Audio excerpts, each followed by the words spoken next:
सारा प्रणाम। मैं हूं उपेंद्र राय। हस्तक्षेप में आप सभी का स्वागत है। राजस्थान कांग्रेस में सियासी घमासान जारी है। हर किसी को सचिन पायलट के पत्ते खुलने का इंतजार है। कांग्रेस चेतावनी भी दे रही है, पुचकार भी रही है। बीजेपी की नज़र भी पल पल की गतिविधियों पर है। हस्तक्षेप में आज हम इसी मुद्दे पर बात करेंगे।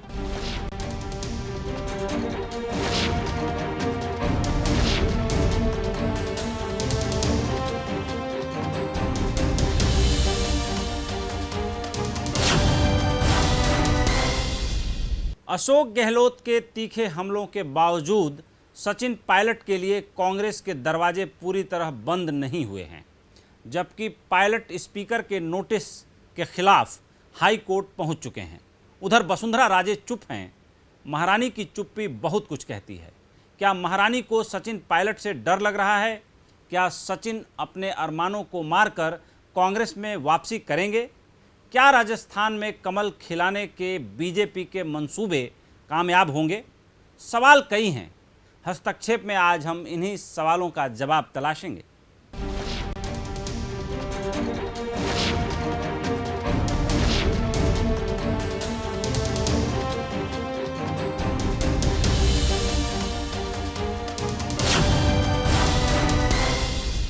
इस वक्त की ताजा खबर है कि विधानसभा स्पीकर के नोटिस के खिलाफ सचिन पायलट और उनके समर्थकों की याचिका पर सुनवाई शुक्रवार को होगी, जो रात में 7:30 बजे होनी थी। जस्टिस इंद्रजीत मोहंती और जस्टिस प्रकाश गुप्ता की खंडपीठ में सुनवाई होगी। इस मामले पर 3 बजे भी हाई कोर्ट में सुनवाई हुई थी, लेकिन सचिन पायलट खेमे ने सुनवाई टालने की मांग की थी। पायलट खेमे ने मांग की थी कि याचिका में संशोधन के लिए वक्त चाहिए और मामले की सुनवाई डबल बेंच में की जाए, क्योंकि यह एक संवैधानिक मामला है। सबसे पहले हमारे संवाददाता महेंद्र सैनी हमारे साथ जयपुर से जुड़े हुए हैं। महेंद्र, हम पूरे घटनाक्रम के बारे में विस्तार से आपसे जानना चाहेंगे कि आज पूरे दिन क्या क्या हुआ जयपुर में।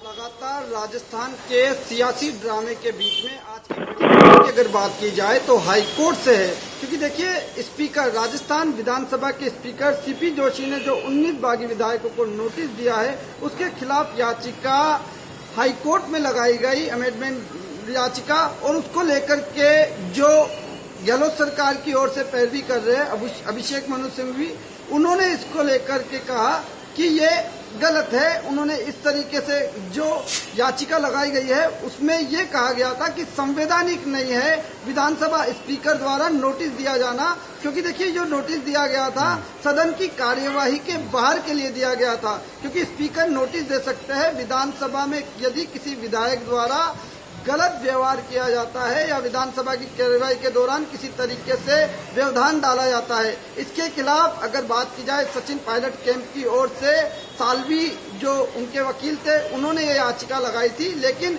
इसके बाद में संशोधित याचिका भी लगाई गई थी, जो कि पहले सिंगल बेंच में लगाई गई थी और उसके बाद में इसको डिवीजन बेंच के लिए रेफर कर दिया था। इस पूरी डिवीजन बेंच पर सुनवाई आज 7:40 पर हो रही थी। सीजे इंद्रजीत मोहंती और प्रकाश गुप्ता इस पूरे मामले पर सुनवाई करने वाले थे, लेकिन अपडेट आ गया है इस खबर में, और ये जो सुनवाई है अब कल तक के लिए इंतजार करना होगा। कल दोपहर 1 बजे इस पूरे मामले पर जो है सुनवाई होगी। लेकिन इस बीच अशोक गहलोत कैंप के लिए अगर बात की जाए तो कहीं न कहीं इस कैंप के लिए अच्छी खबर नहीं मानी जा सकती, क्योंकि देखिए संशोधित याचिका जो है स्वीकार कर ली गई है और इससे कल सुनवाई होगी। हालांकि इससे पहले ये बड़ी बात बता दें कि राहुल गांधी ने अशोक गहलोत को उनकी बयानबाजी के लिए नोटिस भी जारी किया है और सीधे तौर पर नाराजगी जाहिर की है, क्योंकि मुख्यमंत्री अशोक गहलोत ने कल एक बड़ा बयान सचिन पायलट को लेकर के दिया था कि विधायकों की खरीद फरोख्त मामले में यानी हॉर्स ट्रेडिंग में डिप्टी सीएम कांग्रेस के प्रदेश अध्यक्ष सचिन पायलट डील कर रहे थे। यानी महेंद्र आप हमारे साथ जुड़े रहिए, हम आगे बढ़ रहे हैं। राजस्थान के सीएम अशोक गहलोत ने भले ही सचिन पायलट पर विधायकों की खरीद फरोख्त में शामिल होने और सरकार गिराने की साजिश रचने का आरोप लगाया हो, लेकिन राहुल गांधी ने सचिन पायलट को जो संदेश भेजा है उससे साफ है कि पायलट के लिए पार्टी के दरवाजे अभी बंद नहीं हुए हैं। कांग्रेस का शीर्ष नेतृत्व बार बार ये संकेत दे रहा है कि सुलह समझौते की गुंजाइश अभी बाकी है। सचिन पायलट भी अपनी चुप्पी के जरिए आला कमान को ये बता रहे हैं कि उनकी लड़ाई पार्टी में केंद्रीय नेतृत्व से नहीं बल्कि सीधे सीधे सीएम अशोक गहलोत से है। हालांकि बीजेपी ने भी उम्मीदें नहीं छोड़ी हैं।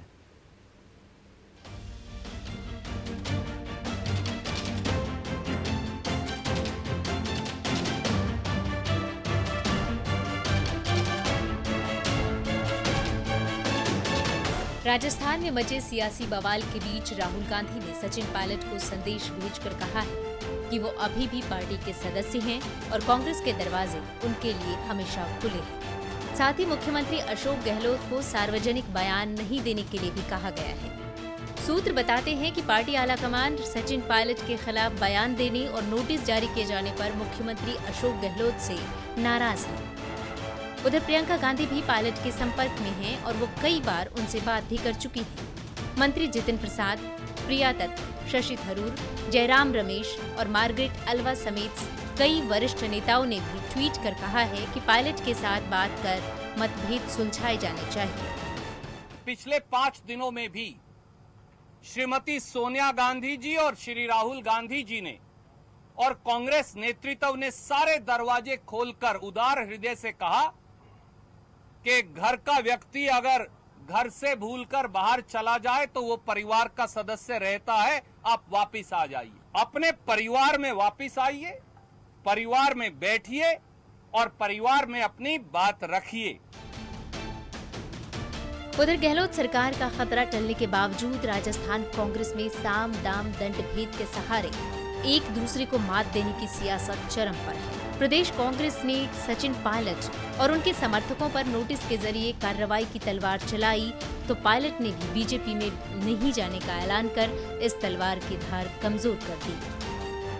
हम लोग केवल अपना ध्यान आकर्षण हाईकमान का ध्यान आकर्षित करना चाहते थे कि जो हमारे मैनिफेस्टो में चीज़ें हैं, बिजली हो, पानी हो, आपका कर्जा माफ़ी हो, जिसके लिए जनता ने हमको चुनकर भेजा था, उसको हम 1.25 साल हुआ है हम डिलीवर नहीं कर पा रहे हैं। और आज भी मैं ये सवाल जनता के सामने रखना चाहता हूँ कि हम 3 लोगों की या हमारे साथियों की क्या ऐसी गलती है जिससे कि कांग्रेस पार्टी ने हमको अपने बर्खास्त किया है। देखो, राजस्थान के मुख्यमंत्री अशोक जी गहलोत को आम जनता जादूगर कहती है। आज जिस तरह से उन्होंने आरोप लगाए हमारे सबके ऊपर, वो इस बात को सिद्ध करता है कि वो वास्तव में जादूगर है। जादूगर को जनता में भ्रम फैलाने की क्षमता होती है। वो जादू में ऐसी चीज़ दिखा देता है जो हकीकत और होती है और वास्तविकता और होती है। आज उन्होंने जिस तरह से हम लोगों के ऊपर भ्रष्टाचार के आरोप लगाए, इससे हमें बड़ा धक्का पहुंचा है, हमें बड़ा दुख है। उधर विधानसभा की सदस्यता खत्म करने से जुड़े स्पीकर के नोटिस के खिलाफ सचिन पायलट खेमा गुरुवार को हाईकोर्ट पहुंच गया। पायलट समेत 10 विधायकों ने याचिका में स्पीकर के नोटिस को रद्द करने की मांग की। कोर्ट में विधानसभा स्पीकर की तरफ से अभिषेक मनु सिंघवी ने अपना पक्ष रखा, जबकि बागी विधायकों की दलीलें हरीश साल्वे और मुकुल रोहतगी ने रखी। उन्होंने समय मांगा है, लगता है कि वो बिना तैयारी के उन्होंने पिटीशन दायर की। अब वो पिटीशन में अमेंडमेंट करने का समय चाह रहे हैं। वो नई कोई पिटीशन लेके आएंगे और उनकी इच्छा है वो डीबी में लेकर जाएं। उनके टेक्निकल अपने कारण हो सकते हैं और कोर्ट ने ये कहा ठीक है आप एप्लीकेशन दीजिए, उसके बाद आगे जो सीजे हैं सीजे विचार करके उस पर। इस बीच राजस्थान में सचिन पायलट को डिप्टी सीएम और प्रदेश कांग्रेस अध्यक्ष पद से हटाए जाने के बाद बीजेपी की नजरें उन पर टिकी और पार्टी को उनके कदम का इंतजार है। बीजेपी चाहेगी कि पायलट पार्टी में शामिल हो जाए, लेकिन ये इतना आसान भी नहीं है। मीडिया रिपोर्ट्स के मुताबिक बीजेपी का केंद्रीय नेतृत्व भी सचिन पायलट को लेकर अभी सहज स्थिति में नहीं है। प्रदेश की पूर्व मुख्यमंत्री वसुंधरा राजे का राजस्थान में खासा दबदबा है और पायलट को पार्टी में शामिल कराने से पहले आलाकमान को इस पर कई बार सोचना होगा। अगर पायलट के सहारे बीजेपी ने गहलोत को पटकनी दे भी दी तो पार्टी के सामने सबसे बड़ी समस्या सीएम उम्मीदवार की होगी। सचिन पायलट, वसुंधरा राजे सिंधिया और गजेंद्र सिंह शेखावत में किसी एक को चुनना इतना आसान नहीं होगा। पायलट गहलोत सरकार में खुद डिप्टी सीएम थे, ऐसे में वो बीजेपी में भी सीएम की कुर्सी पर दावा ठोक सकते हैं। और इससे सिंधिया और शेखावत जैसे नेता नाराज हो सकते हैं। हालांकि अभी बीजेपी इस मसले पर खुलकर नहीं बोल रही है। हम उसके कानूनी पक्ष का अध्ययन कर रहे हैं और हम अपने तरफ से जो हमारी भूमिका रहेगी उस पर विचार करेंगे, लेकिन जिनको खास तौर पर जिनकी अपनी लड़ाई है उनका जरूर नैतिक दायित्व है कि उस लड़ाई को वो कानूनी और संवैधानिक दायरे में अच्छे तरीके से लड़ें। हम ये कोशिश करेंगे कि संवैधानिक मर्यादाओं का उल्लंघन नहीं हो और उसके लिए जो भी कानूनी लड़ाई होगी उस लड़ाई को हम लोग अपने पार्ट पे लड़ेंगे। राजस्थान की राजनीति में तमाम उतार चढ़ाव के बीच अब हर किसी की नजरें सचिन पायलट पर टिकी हैं, क्योंकि बगावत करने के बाद से ही वो चुप है और इस चुप्पी के बीच कई तरह के कयास लगाए जा रहे हैं। कहा जा रहा है कि पायलट अपनी अलग पार्टी बना सकते हैं या फिर कांग्रेस आलाकमान के साथ बात करके एक बार फिर पार्टी का दामन थाम सकते हैं। सचिन पायलट खेमे की ओर से पहले 30 विधायकों के समर्थन का दावा किया गया था। हालांकि बाद में ये संख्या 15-20 के करीब हो गई, इसलिए सियासी गणित के लिहाज से फिलहाल उनकी स्थिति मजबूत नहीं मानी जा सकती है। ब्यूरो रिपोर्ट, सहारा समय। राजस्थान में मामला काफ़ी दिलचस्प हो गया है। सत्ता के लिए जो लड़ाई है वो अब अदालत भी पहुंच गई है। जाहिर सी बात है कि अदालती निर्णय पर बहुत कुछ निर्भर कर रहा है और इस रस्साकसी में किस तरीके से 3 किरदार जो काम कर रहे हैं, एक अशोक गहलोत हैं, एक सचिन पायलट हैं और राजस्थान की पूर्व मुख्यमंत्री वसुंधरा राजे सिंधिया हैं। लेकिन सचिन पायलट और वसुंधरा राजे सिंधिया अपने पत्ते नहीं खोल रहे हैं, अभी चुप हैं। एक तरफ अशोक गहलोत, जहां सचिन पायलट पर पार्टी के प्रदेश अध्यक्ष होने के नाते और डिप्टी सीएम होने के नाते सीधे सीधे हॉर्स ट्रेडिंग और विधायकों की खरीद फरोख्त का आरोप लगा चुके हैं और लगातार आरोप लगा रहे हैं। ऐसे में आज चर्चा बड़ी दिलचस्प होने वाली है और इस चर्चा में हमारे साथ भाग ले रहे हैं बीजेपी के वरिष्ठ राष्ट्रीय प्रवक्ता शहनवाज हुसैन जी, कांग्रेस नेता राजीव त्यागी जी और वरिष्ठ पत्रकार और चिंतक वेद प्रताप वैदिक जी। साथ ही में संविधान विशेषज्ञ एसके शर्मा जी भी हमारे साथ जुड़े हुए हैं। सहारा न्यूज़ नेटवर्क में आप सभी का स्वागत है। सबसे पहला सवाल मैं एसके शर्मा जी से ही ले रहा हूँ। सर, आप ये बताएं कि क्या स्पीकर की जो स्टैंडिंग है इस समय, अभी फ्लोर टेस्ट नहीं हुआ है, गवर्नर ने फ्लोर टेस्ट करने के लिए आदेश नहीं दिया है, विधानसभा के भीतर विधायक अभी इकट्ठा नहीं हुए हैं, उससे पहले विधायकों की सदस्यता को लेकर के अगर स्पीकर कोई कदम उठाते हैं तो वो कदम कितना कानूनन जायज़ होगा या वो स्पीकर का दांव अदालत में टिकेगा नहीं, फेल कर जाएगा? आपकी प्रतिक्रिया जानना चाहूँगा। जी राय साहब। सर मामला अदालत में है और 2-3 दिन में इसका फैसला हो जाएगा जी। लेकिन अपने छोटे से ज्ञान से जी मैं ये कह सकता हूँ जी कि जो स्पीकर साहब का मूव है वो 2 कारणों से असंवैधानिक है जी।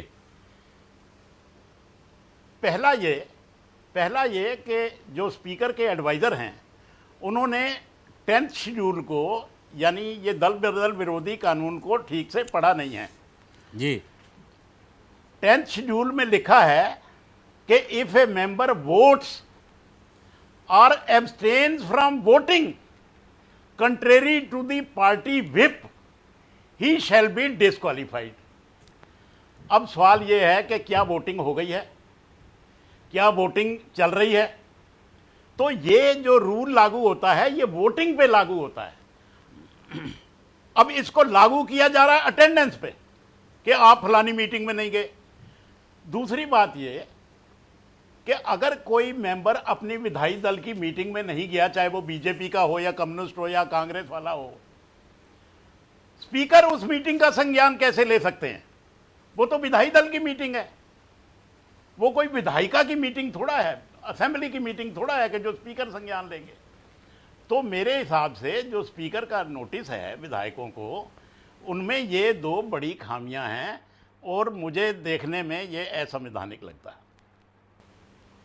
सर बाकी तो मामला अभी विचाराधीन है। शर्मा सर, जो मुख्य सचेतक हैं पार्टी के, उन्होंने विधानसभा स्पीकर से शिकायत की है, कंप्लेन की है एंटी पार्टी एक्टिविटी में शामिल होने के नाम पर। क्या संविधान में कोई ऐसी गुंजाइश है, कोई ऐसा क्लॉज है कि इसको लेकर के स्पीकर संज्ञान ले और कोई इस तरह की नोटिस या इस तरह का आदेश पारित कर सकें? देखिए, इस विषय पर स्पीकरों की जो भूमिका रही है वो बहुत संदिग्ध रही है भारत में, विशेषकर विधानसभाओं में, क्योंकि स्पीकर कुल मिला के उनको होना चाहिए रेफरी, एम्पायर या ट्रिब्यूनल जी, लेकिन वो भूमिका में हो गए हैं सत्तारूढ़ पार्टी की। वो निष्पक्ष नहीं रहे हैं, वो उधर ताकते रहते हैं कि मुख्यमंत्री उनसे क्या आशा रखते हैं या सरकारी पार्टी उनसे क्या आशा रखती है। इस वजह से वो उधर झुके हुए प्रतीत होते हैं। वो संविधान की व्याख्या करने, 10th शेड्यूल की व्याख्या करने के अलावा वो इस चक्कर में रहते हैं कि ये मुख्यमंत्री को सूट करेगा या नहीं। इसलिए कई स्पीकरों ने इस विषय में निर्णय ये दिया है, क्योंकि आप फलानी मीटिंग में नहीं गए तो आपका जो ये कदम है इसको कहा जाएगा कि आपने स्वेच्छा से पार्टी छोड़ दी है। कि अगर आप स्वेच्छा से पार्टी से रिजाइन करते हैं तो ये भी डिस्क्वालिफिकेशन का ग्राउंड है। तो कुछ स्पीकरों ने इस टाइप के डिसीजन लिए हैं, हालांकि on the face of it ऐसा कुछ लगता नहीं है। और विधायी दल की मीटिंग में, लेजिस्लेचर पार्टी की मीटिंग में, चाहे वो बीजेपी की हो, कांग्रेस की हो, स्पीकर को संज्ञान लेना बनता नहीं है। तो जाहिर सी बात है कि कहीं ना कहीं मामला एज पर है। सीधे चल रहे हैं कांग्रेस प्रवक्ता राजीव त्यागी जी के पास। राजीव जी, एस.के. शर्मा साहब जाने माने संविधान विशेषज्ञ हैं। जिस तरीके से उन्होंने कहा कि स्पीकर सबका होता है, लेकिन यहाँ पर इस केस में वो कांग्रेस पार्टी की तरफ झुक करके निर्णय लेने की कोशिश कर रहे हैं, जो अभी संवैधानिक नहीं ठहराया जा सकता। और कई मामलों में, कई मसलों में, कई मौक़ों पर कुछ स्टेट्स के इस विधानसभा स्पीकरों का निर्णय बहुत संदिग्ध भी रहा है, जिसे कोर्ट ने पलट दिया है। ऐसी स्थिति में सीपी जोशी जी वरिष्ठ नेता हैं, स्पीकर हैं राजस्थान विधानसभा के, अगर उनके ऊपर इस तरह का आरोप लग रहा है कि उनका निर्णय संवैधानिक ठहराया जा सकता है, तो ऐसे में आपको नहीं लगता कि कांग्रेस पार्टी को बहुत लॉस ऑफ फेस होगा?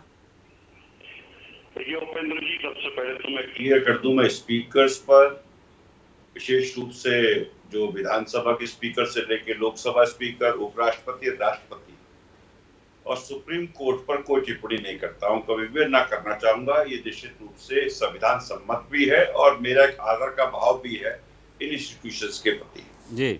लेकिन जब बात उठी है, और शर्मा साहब का मैं बहुत सम्मान करता हूँ, दूसरा यहाँ पर वेद प्रताप वैदिक भी जी हैं, जो एक देश के वरिष्ठ पत्रकार हैं, बहुत सुलझे हुए व्यक्ति हैं। देखिए, स्पीकर्स के बारे में एज ए जनरल उन्होंने कहा है, वो सभी पार्टियों के स्पीकर्स के लिए कहा शर्मा साहब ने। उस विषय पे शर्मा साहब ज्यादा बेहतर बता सकते हैं। मैं तो सिर्फ जो राजनीतिक घटनाक्रम है राजस्थान में, उसके विषय में 2-3 चीजें कहना चाहता हूँ।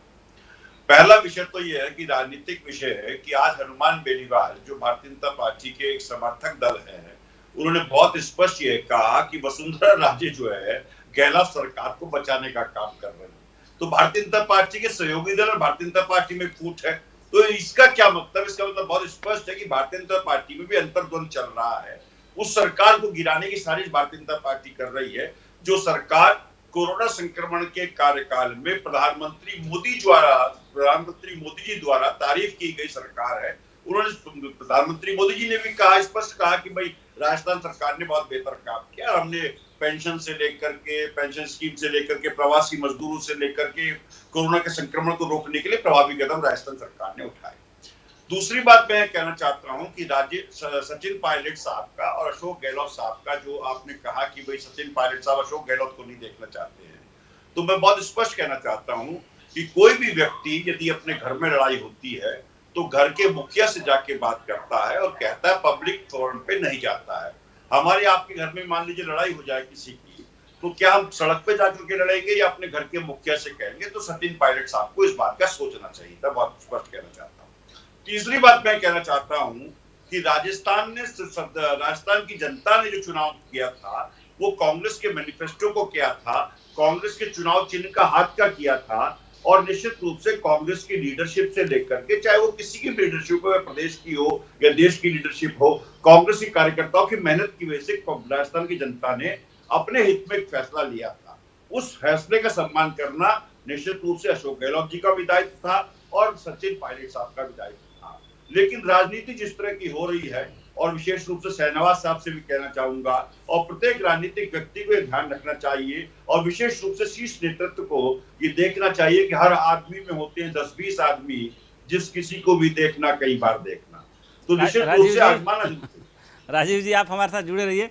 शहनवाज जी से सवाल ले रहा हूँ। शहनवाज जी, कांग्रेस पार्टी के सोशल मीडिया में ये बात ट्रेंड कर रही है कि अशोक गहलोत ने पहली बार बीजेपी के प्लान को फेल कर दिया है और राजस्थान को मध्य प्रदेश बनने से रोक दिया है, ऐसा अशोक गहलोत का दावा है। आखिर में हंगामा भी हुआ और मामला अदालत भी पहुंच गया, लेकिन कहीं ना कहीं बुनियादी भूल या कहीं ना कहीं चूक हुई है। वो चूक संख्या को लेकर के है या सारी स्थितियों को एसेस करने को लेकर के है? बीजेपी कहाँ चूक गई शहनवाज जी?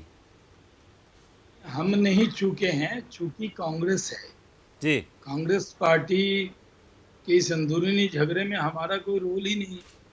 हम एक मुख्य विपक्षी दल हैं, हमारी एक अच्छी खासी संख्या है, हमारे 71 से ज्यादा विधायक हैं, और हम कांग्रेस पार्टी के अंदर क्या हो रहा है इससे हमारा क्या लेना देना।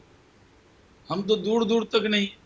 अब कांग्रेस पार्टी की दुश्वारी ये है कि कुछ भी इनके यहाँ होता है तो ये बीजेपी को जिम्मेदार, और बीजेपी को जिम्मेदार बताने से पहले आप कहते हैं कि सचिन पायलट आपके हैं, अशोक गहलोत आपके हैं। अभी भी सचिन पायलट कांग्रेस पार्टी में हैं, आपने उनको हटाया, पहले उनके पोस्टर से, फिर नाम हटाया, फिर अध्यक्ष पद से हटाया, फिर डिप्टी सीएम से हटाया, फिर आपने अपने एमएलए पे, जो आपके एमएलए हैं, विधायकगण हैं, माननीय कांग्रेसी हैं भी, उन माननीय विधायकों पर आपने पैसे का इल्जाम लगा दिया अपने ही लोगों को, फिर नोटिस भिजवा दिया।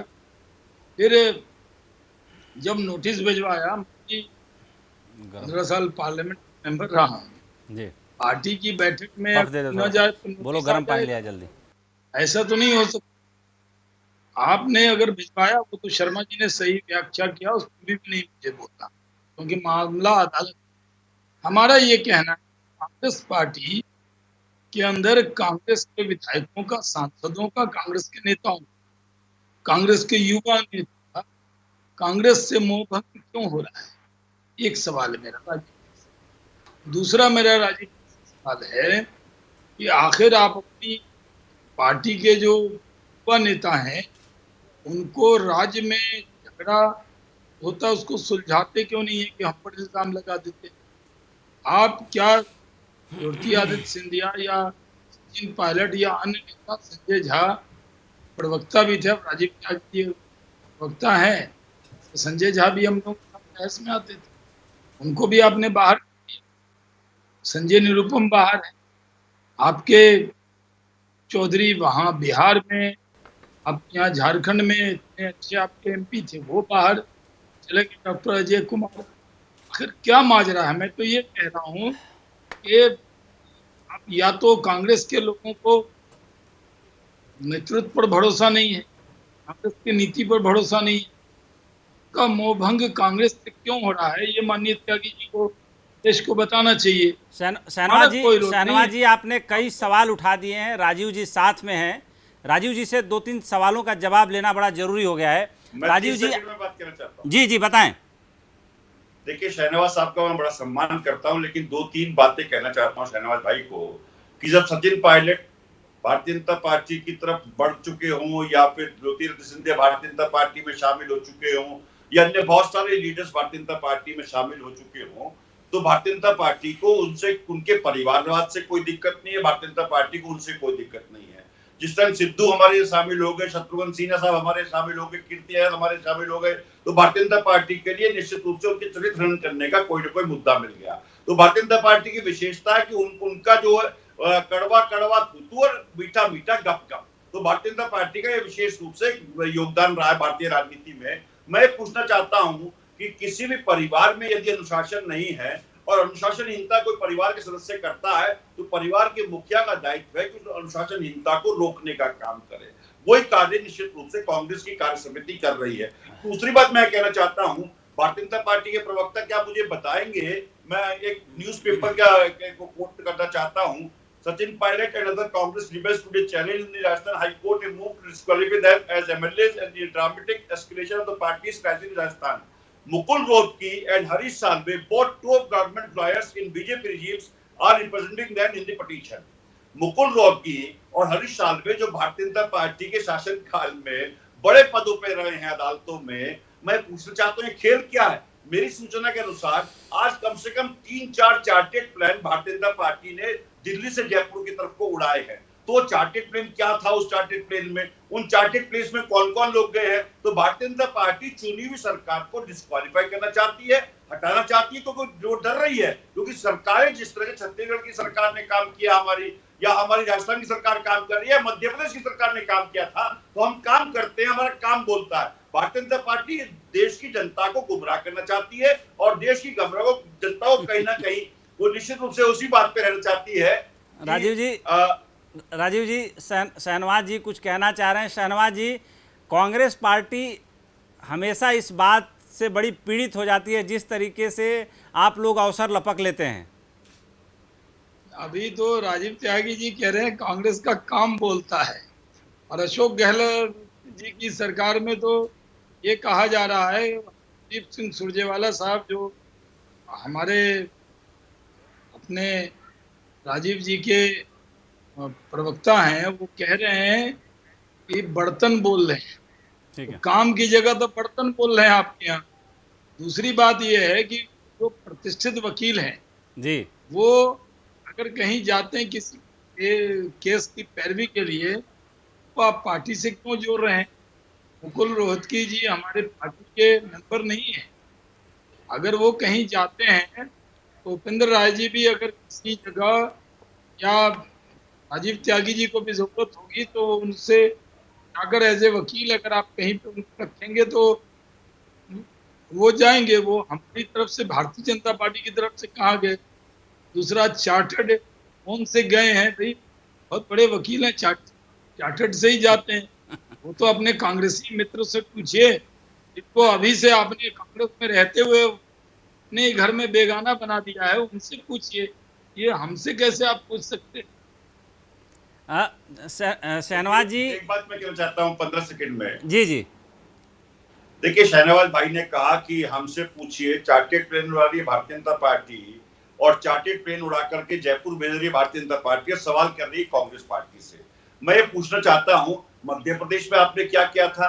पूरा देश कोरोना से लड़ना चाहता था, लेकिन भारतीय जनता पार्टी ने संसद का सत्र चलाने का काम किया था, और प्रधानमंत्री मोदी ने कहा था कि राजनेता को उदाहरण प्रस्तुत करना चाहिए, और 24 मार्च तक संसद का सत्र चला। 24 मार्च को जब सरकार गिर गई, उसके बाद लॉकडाउन करने का घोषणा की थी। तो भारतीय जनता पार्टी के हाथी के दांत खाने के और दिखाने के और वाली बात है भारतीय जनता पार्टी की। और भारतीय जनता पार्टी से कह देना चाहता हूँ कि भारतीय जनता पार्टी कितनी षड्यंत्र कर ले, अरे हम अंग्रेजों से नहीं डरे, तो भारतीय जनता पार्टी के षड्यंत्र से कैसे डर जाएंगे। अकेला आदमी भी अगर कोई बचेगा, मैं भी अकेला भी रह जाऊंगा, तो भी गांधी परिवार के साथ हूँ, अपनी कांग्रेस पार्टी के साथ हूँ। नीतियों सिद्धांतों की बात है। मैं उन नेताओं से पूछना चाहता हूँ जो इधर से उधर शिफ्टिंग करते हैं, उनकी नीति सिद्धांत क्या है। कभी तो बीजेपी से कांग्रेस में आएंगे, कांग्रेस से बीजेपी में जाएंगे, और सभी दल इस काम को कराते हैं।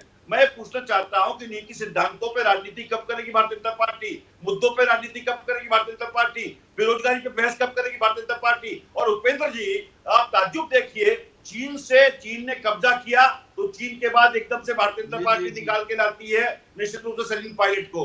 सचिन पायलट का जब मुद्दा शांत हो जाएगा, तो भारतीय जनता पार्टी कोई और मुद्दा ले जाएगा कि जिससे कि कोरोना संक्रमण पे बात ही ना हो पाए, देश में बेरोजगारी पे बात ना हो पाए। राजीव जी, आज हम लोग राजस्थान पे चर्चा करें। शहनवाज जी से एक बड़ा मौजूद सवाल है। शहनवाज जी, राजीव त्यागी जी से ये पूछा था जी कि अपनों को बेगाना क्यों बता रहे हैं, क्योंकि अभी आप कह भी रहे हैं दरवाजे खुले आप बेगानी शादी में अब्दुल्ला दीवाना वाली बात क्यों कर रहे हैं? दूसरी बात हम ये कह रहे हैं, आप कह रहे हैं काम नहीं, मेरा जवाब नहीं आपने। मैंने कहा बर्तन क्यों बोल रहे हैं? सुरजेवाला साहब ने कहा, आप कह रहे हैं काम बोलता है, और सुरजेवाला साहब कह रहे हैं बर्तन बोलता है। खाली बर्तन बोलता है ना, आपका बर्तन सब खाली हो चुका है। शहनवाज जी,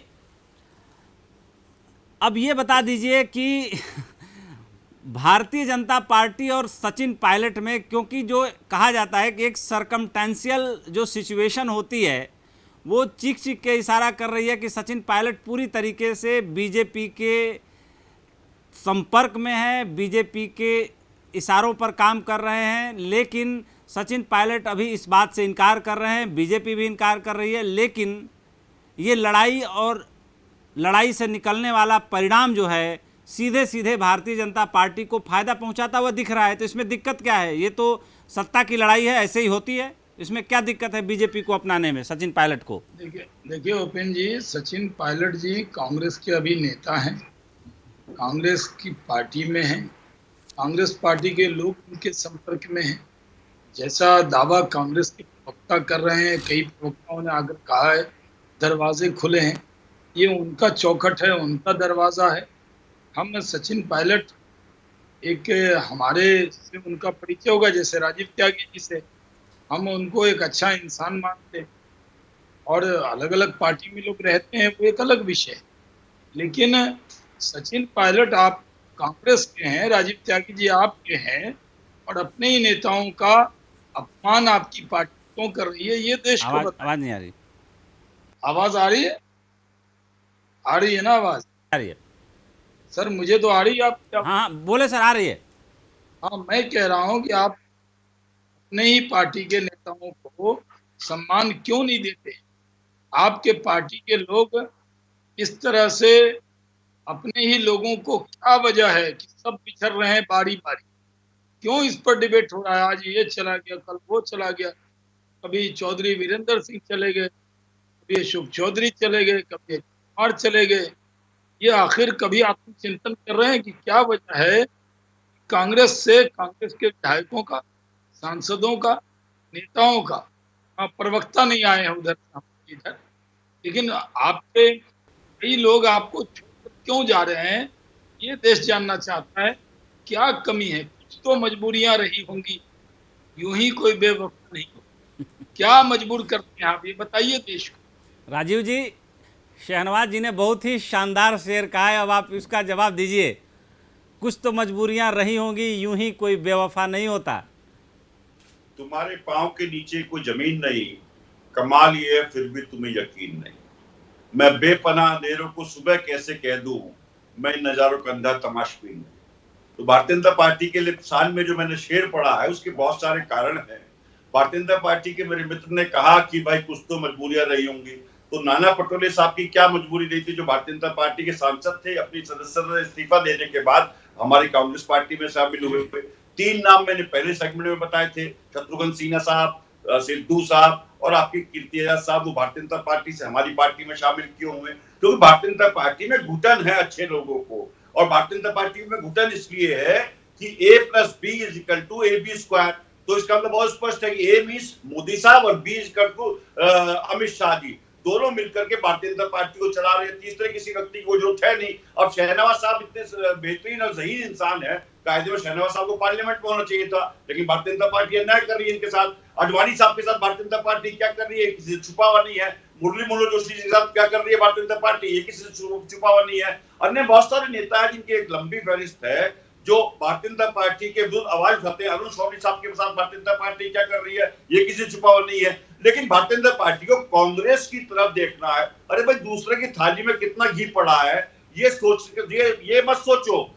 इस बात की सोचो कि जनता की थाली में कितना घी जा रहा है, उसके लिए कितना काम कर रहे हो। वो काम नहीं करेंगे, लेकिन इसलिए मैंने कहा कि बेपनाह अंधेरे हैं देश में जो हालात है आज के समय में, उसमें भारतीय जनता पार्टी का कोई बस नहीं चलता है। लेकिन कांग्रेस पार्टी के विधायक कैसे टूटे हैं, कांग्रेस पार्टी के विधायक की कोचिंग कैसे की जाए, भारतीय जनता पार्टी उसमें व्यस्त रहती है। और भारतीय जनता पार्टी, देखिए मैं तो कहूँ गृह मंत्री जी को कायदे में जो है ना, गृह मंत्रालय से बदल करके अपना मंत्रालय कोचिंग मंत्रालय कर लेना चाहिए।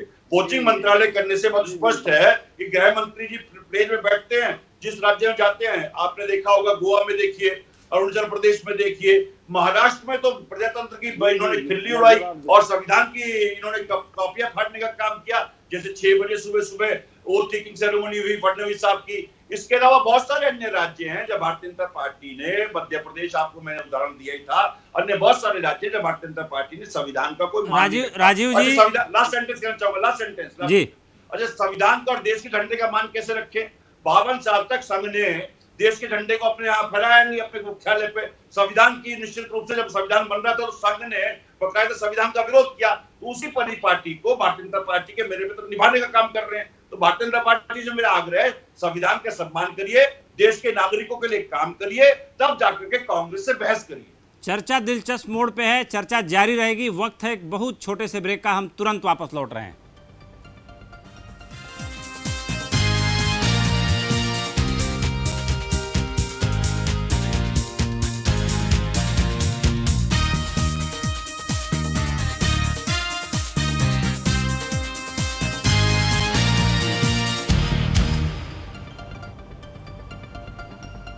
ब्रेक के बाद आप सभी का स्वागत है। सीधे चलते हैं, हमारे साथ एसके शर्मा जी हैं, संविधान विशेषज्ञ हैं, उनसे सवाल ले रहा हूं।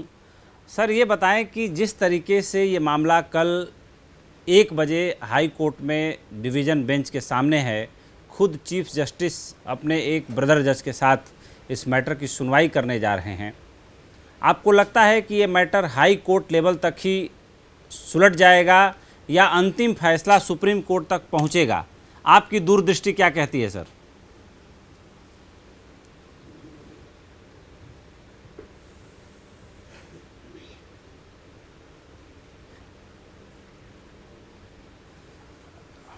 संपर्क एसके शर्मा साहब से कट गया है।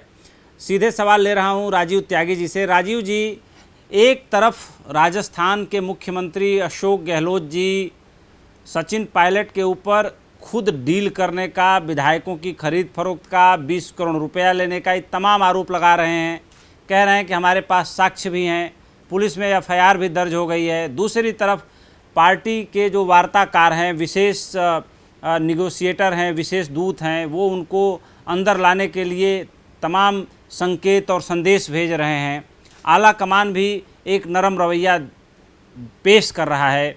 आपको नहीं लगता कि दो कॉन्फ्लिक्टिंग स्टेटमेंट्स आ रहे हैं, एक मुख्यमंत्री का अलग बयान है, एक अलग रुख है, और पार्टी के जो वार्ताकार हैं उनका अलग रुख है? ऐसे में सचिन पायलट कांग्रेस पार्टी की तरफ आपको लगता है कि वापस आ पाएंगे, या कहीं ना कहीं अब ये तय हो गया कि अब बाहर निकल गए हैं तो निकल ही जाएं? देखिए, कोई भी परिवार, कोई भी संस्था, कोई भी देश 3 सह पे चलता है। पहला सह संवाद, दूसरा सह सहयोग और तीसरा सह जो है निश्चित रूप से आपका सकारात्मक रूप से सोच जी। तो अगर ये तीनों चीजें हैं किसी भी व्यक्ति में, किसी भी संस्था में, तो निश्चित रूप से वो बहुत बढ़िया तरीके से अपना एक परीक्षा फल बेहतर ला सकता है। तो मेरा कहना यह है कि एक संवाद बेहतर तरीके से रखना चाहिए था आपस में, भले कितने मतभेद हों, सद्भाव रखना चाहिए था और सहयोग रखना चाहिए था। अगर सकारात्मक सोच नहीं है किसी भी नेता में आपस में, तो उससे निश्चित रूप से पार्टी को भी नुकसान होता है और ये भी सत्य है कि परफॉर्मेंस पे भी कहीं ना कहीं असर पड़ता है। तो मैं ये कहना चाहता हूं कि ये जो भी बात करनी थी वो परिवार में बैठ करके बात करनी चाहिए थी। रही बात अटैक करने की, भाई गहलोत साहब ने जो बात कही है, गहलोत साहब ने जो बात कही होगी, प्रदेश के चीफ मिनिस्टर, तो उनके पास कोई पुख्ता जानकारी रही होगी इसलिए उन्होंने बात कही होगी। और नोटिस की जो बात आपने कही उपेंद्र जी, वो मुख्य सचेतक महेश जोशी जी को भी दिया गया, इसके साथ साथ आपके चीफ मिनिस्टर साहब को भी दिया गया नोटिस, डिप्टी चीफ मिनिस्टर साहब को भी दिया गया नोटिस, और इसके अलावा कुछ मंत्रियों को भी नोटिस दिया गया। तो उस पर कोई उबाल में आने की आवश्यकता मुझे नहीं लगता कि थी कहीं भी। और ये जो भारतीय जनता पार्टी जो खेल रही है, जो हरियाणा में देखिए, संयोग देखिए, हरियाणा में वही होटल जहां भारतीय जनता पार्टी हर बार टूटे हुए विधायकों को और जो बिके हुए विधायक उनको रोकना चाहती है, उनको रुकवाती है, वही होटल है, वही जगह है, वहीं जाकर के भारतीय जनता पार्टी सारा खेल करती है। तो मैं भारतीय जनता पार्टी से कोई वर्षान में एक शेर कहना चाहता हूँ, देख दहलीज से काई नहीं जाने वाली, ये खतरनाक सच्चाई नहीं जाने वाली, तू परेशान मत हो, इन खुदाओं की खुदाई नहीं जाने वाली। राजीव जी शहनवाज जी से एक बड़ा मौजूद सवाल बन रहा है। शहनवाज जी, जिस तरीके से 3 किरदार हैं इस खेल में, अंदर अंदर ये भी मर्मरिंग चल रही है कि अशोक गहलोत, सचिन पायलट, वसुंधरा राजे सिंधिया का इस पूरे खेल में कहीं कोई रोल दिखाई नहीं दे रहा है। भारतीय जनता पार्टी में एक धड़ा ये कह रहा है कि जिस तरीके से वसुंधरा जी को इग्नोर किया जा रहा है, उनका सॉफ्ट कॉर्नर जो है अशोक गहलोत के लिए बढ़ता जा रहा है। और वहाँ पर जिस तरीके से बंगला नंबर 13 में उनको बनाए रखने के लिए मुख्यमंत्री स्टेटस पर जब सुप्रीम कोर्ट का निर्णय आया कि पूर्व मुख्यमंत्रियों को बंगला खाली करना होगा, ऐसे में विधायक की हैसियत से वही बंगला उनको दे दिया अशोक गहलोत जी ने, और एक कॉर्डियल सा माहौल बनता दिखाई दे रहा है। और वसुंधरा जी अपने पत्ते नहीं खोल रही हैं, मीडिया के सामने नहीं आ रही हैं, राजस्थान में इतना घमासान है, उनको नहीं पूछा जा रहा है। तो ये एक बात स्वाभाविक तरीके से निकल के आ रही है कि कहीं ऐसा तो नहीं कि वसुंधरा जी उपेक्षा की शिकार हो रही हैं और अशोक गहलोत को इसका फायदा मिल जाए। देखिए उपेंद्र जी, एक तो पहली बात ये मैं बता दूं, ये कांग्रेस का मामला है जी। बीजेपी को या शाहनवाज हुसैन को या हमारे राष्ट्रीय अध्यक्ष को, आदरणीय नड्डा जी को या वसुंधरा जी को इसमें क्यों बोलना है जी। पहली बात, कांग्रेस के घर की लड़ाई है, ये संभाल नहीं पा रहे हैं, इल्जाम हम पर आयद कर रहे हैं। दूसरी बात, वसुंधरा राजे सिंधिया पूर्व मुख्यमंत्री और जब विधायक होता है तो उसको बंगला उसी स्टेटस का मिलता ही है हर जगह। आपको मालूम है, आप उत्तर प्रदेश को अच्छे से जानते हैं। बिल्कुल। पूर्व मुख्यमंत्री के नाते उस टाइप के बंगलों का, जैसे कांग्रेस के वरिष्ठ कई नेता टाइप 8 बंगलों में रह रहे हैं, मंत्री नहीं है, तो क्या उनसे हमने खाली कराया है क्या? नहीं, बिल्कुल नहीं कराया। टाइटल है, इसीलिए वसुंधरा जी को बंगले से जोड़कर, यानी वसुंधरा जी ऐसी छोटी हो गई कि बंगले की वजह से वो अशोक गहलोत को सपोर्ट करेंगी, ये उनके लिए अनादर है ये कहना। मैं नहीं मानता कि वसुंधरा जी को बंगले से जोड़कर इस बात को देखा जाए। नहीं, बंगले से जोड़ के नहीं, जो चर्चा चल रही है राजस्थान में कि उनको पूछा नहीं जा रहा है, इतना बड़ा घटनाक्रम चल रहा है। लेकिन वसुंधरा राजे जी पूर्व मुख्यमंत्री हैं, हमारी पार्टी की वरिष्ठ नेता हैं, और हमारी पार्टी के अंदर सबसे पूछताछ होती है। ये कांग्रेस के घर में झगड़ा है तो हमसे नहीं, वसुंधरा जी से नहीं पूछा जा रहा है। हम राजीव जी से बराबर पूछ रहे हैं ये बर्तन खड़क क्यों रहे हैं, अपने लोगों को आप बेगाना क्यों बता रहे हैं? आपके प्रवक्ता कहते हैं वो कांग्रेस में है, आप कह रहे हैं वो लालची हो गए हैं, वो बिक गए हैं, आपके कोई नेता कहते हैं वो रिश्वत ले गए, अशोक गहलोत जी कहते हैं। फिर एक खबर आती है केंद्रीय नेतृत्व अशोक गहलोत से नाराज है, इस तरह के शब्द नहीं बोलने चाहिए। मैं जान रहा हूँ राजीव जी कभी चाइना ले जाते हैं डिबेट को, कभी कहीं और ले जाते हैं, क्योंकि जिस तरह मनु सिंघवी जी को जो वहां पर जाकर मुश्किल केस लड़ना पड़ रहा है कांग्रेस की तरफ से, तो टेलीविजन पर जो राजीव त्यागी जी कांग्रेस के वकील के तौर पर आए हैं, इनका केस कमजोर है, तो कितने अच्छे प्रवक्ता हों, लेकिन क्या बोलेंगे? मान लीजिए इन्हीं की पार्टी के वो नेता हैं, सचिन पायलट के लिए कितना बोलेंगे, नहीं बोलेंगे? कितनी इजाजत राहुल गांधी, सोनिया गांधी जी से है, खुलकर नहीं बोल रहे हैं, क्योंकि अभी तो वो कांग्रेस में ही है, पदों से हटाया है।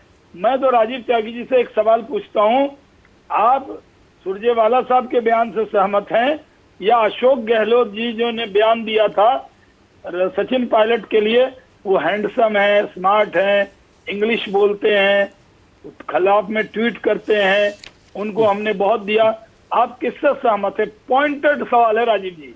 राजीव जी आप जवाब दीजिए, फिर मुझे एसके शर्मा साहब के पास जाना है। पॉइंटेड सवाल का पॉइंटेड जवाब है शहनवाज साहब। देखिए, अंग्रेजी बोलने वाले भी निश्चित रूप से राजनीति में चाहिए, हिंदी बोलने वाले भी राजनीति में चाहिए, वर्कर भी चाहिए, नेता भी चाहिए, सब तरह की चीज चाहिए। लेकिन आपसे एक सवाल मैं पूछना चाहता हूँ जवाब। शहनवाज साहब 1947 में जब देश आजाद हुआ तो देश में प्रजातंत्र की स्थापना हुई, और देश में प्रजातंत्र की स्थापना के बाद डेमोक्रेसी जिसे कहते हैं ना, प्रजातंत्र जिसे कहते हैं, प्रजातंत्र की स्थापना हुई। प्रजातंत्र में संवाद मैंने जो कहा था, सहयोग जो मैंने कहा था, सकारात्मक मुद्दे जो मैंने कहा था, वो भारतीय जनता पार्टी में नहीं है कहीं भी, वो कांग्रेस पार्टी में है। कांग्रेस पार्टी प्रजातांत्रिक पार्टी है, डंडे से नहीं चलती है कांग्रेस पार्टी, हंटर से नहीं चलती है कांग्रेस पार्टी। आपके संघ का जो हंटर है, संघ का जो डंडा है, वो तय करता है किसको क्या बोलना है, किसको किस लिमिट में रहना है। और आजकल तो डंडा दो ही आदमी के पास है, संघ पे भी डंडा चलाने का काम मोदी और शाह कर रहे हैं, दोनों कर रहे हैं। राजीव जी जवाब नहीं मिला। शहनवाज जी कह रहे हैं जवाब नहीं मिला। हमारे पास शहनवाज साहब, आपके पास सड़े हुए बर्तन है जिसकी पेंदी में छेद है। हमारे बर्तनों में बहुत बढ़िया बर्तन है, और जब प्रजातंत्र में संवाद होता है तो बर्तन खटकते हैं, इसमें कोई दुराई नहीं है। लेकिन मैं आपसे पूछना चाहता हूं, आपकी 3 विंग है साहब। उपेंद्र जी 2014 में भारतीय जनता पार्टी ने 3 विंग और बनाई, एक इनकम टैक्स, एक सीबीआई, एक ईडी। 3 विंग को भारतीय जनता पार्टी अपनी इस्तेमाल कर रही है। सहयोग देखिए कि जिस दिन पायलट साहब की घोषणा करते हैं उसी दिन इनकम टैक्स पहुंचता है, ईडी पहुंचता है राजस्थान में। ये दर्शाता है कि भारतीय जनता पार्टी एक डरी हुई पार्टी है जो इनकम टैक्स, ईडी और सीबीआई के पीछे छुप करके बात करती है। और क्या मातृभूमि की बात उठाने के लिए, क्या चाइना पे जो हमारी जमीन पे कब्जा किया है उसकी बात राजीव जी, मैं एक सवाल संविधान विशेषज्ञ एसके शर्मा जी से लेना चाह रहा हूं, उनसे संपर्क कट गया था। सर ये बताएं कि जिस तरीके से ये मामला अब राजस्थान हाई कोर्ट की डबल बेंच तक पहुंचा है, खुद चीफ जस्टिस अपने एक ब्रदर जज के साथ इस मामले की सुनवाई कर रहे हैं, आपकी दूरदर्शिता क्या कहती है कि ये मामला राजस्थान हाई कोर्ट तक सुलझ जाएगा या अंततः दिल्ली सुप्रीम कोर्ट में इस मामले को आना है, इस मामले की लैंडिंग ले दे करके सुप्रीम कोर्ट तक होगी और वहां जाकर के इस पूरे मामले में फैसला आएगा? देखिए साहब, मैं पॉलिटिकल आदमी नहीं हूँ। मैंने 30 साल लोकसभा सचिवालय में कार्य किया है और 10 साल विधानसभा में काम किया है। अपने अनुभव के आधार पर मैं कह सकता हूँ कि ये जो स्पीकर साहब की तरफ से पिटीशन शुरुआत की गई है, उसमें वो जो 2 खामियां हैं वो मुझे अभी भी समझ नहीं आ रहा है कि ये पिटीशन एक्सेप्ट कैसे कर ली गई, जबकि व्हिप वोटिंग पे लागू होता है और वोटिंग तो हुई नहीं है सदन में। और दूसरी बात ये कि कोई मीटिंग में नहीं आया विधायी दल की, चाहे वो बीजेपी की हो, कम्युनिस्ट पार्टी की हो, तो उसमें स्पीकर का इंटरफियरेंस कहाँ से हो गया? How come speaker comes into the picture if something takes place in the legislature party? उसमें स्पीकर का रोल कहाँ है? तो ये 2 बातों के बाद में अब हाई कोर्ट की जब डबल बेंच अपना निर्णय देगी तो उसके बाद में पॉलिटिकल सिनेरियो थोड़ा बहुत बदलेगा, नई बातें सामने आएंगी। बिल्कुल, इससे ज़्यादा तो मैं इस विषय पर टिप्पणी नहीं कर पाऊंगा। समय अब कम बचा है। मैं यहीं पर अपने सभी मेहमानों को दिल की गहराइयों से धन्यवाद करता हूं और आगे बढ़ रहा हूं बुलेटिन में। दुनिया के शीर्ष और प्रभावशाली नेताओं की बिरादरी में प्रधानमंत्री नरेंद्र मोदी की छवि एक निर्णायक और सक्षम नेता की है। भारत और यूरोपीय संघ यानी EU के डिजिटल माध्यम से हुए 15वें सम्मेलन में उन्होंने दोनों पक्षों के बीच भागीदारी बढ़ाने, बहुपक्षीय बेहतरी के लिए काम करने पर जोर दिया। इस दौरान प्रधानमंत्री नरेंद्र मोदी ने कहा कि मैं यूरोपीय संघ के साथ संबंधों को विस्तार देने के लिए प्रतिबद्ध हूं और संबंधों को मजबूत बनाने के लिए हमें लॉन्ग टर्म रणनीति अपनानी चाहिए। प्रधानमंत्री नरेंद्र मोदी ने कहा कि भारत और यूरोपीय संघ नेचुरल पार्टनर्स हैं और विश्व शांति और स्थायित्व के लिए हमारी भागीदारी बहुत मायने रखती है। उन्होंने कहा कि आज की वैश्विक हालात को देखा जाए तो ये हकीकत और स्पष्ट होकर सामने आने लगती है कि सम्मेलन में प्रधानमंत्री नरेंद्र मोदी ने जलवायु परिवर्तन जैसी दीर्घकालीन चुनौती को भी उठाया। सम्मेलन में भारतीय प्रतिनिधिमंडल का नेतृत्व प्रधानमंत्री नरेंद्र मोदी ने किया, जबकि यूरोपीय पक्ष का नेतृत्व यूरोपीय परिषद के अध्यक्ष चार्ल्स मिशेल और यूरोपीय आयोग की अध्यक्ष उर्सुला वॉन डेर लेयन ने किया। यूरोपीय परिषद के अध्यक्ष चार्ल्स मिशेल ने कहा कि जिस तरह भारत ने यूरोपीय यूनियन के साथ सहयोग प्रदर्शित किया है उसके लिए हम पीएम मोदी के प्रति शुक्रगुजार हैं और आभारी हैं। उन्होंने कोरोना के खिलाफ जंग में भारत की राष्ट्रीय, अंतर्राष्ट्रीय और बहुपक्षीय भूमिका की भी बेहद सराहना की।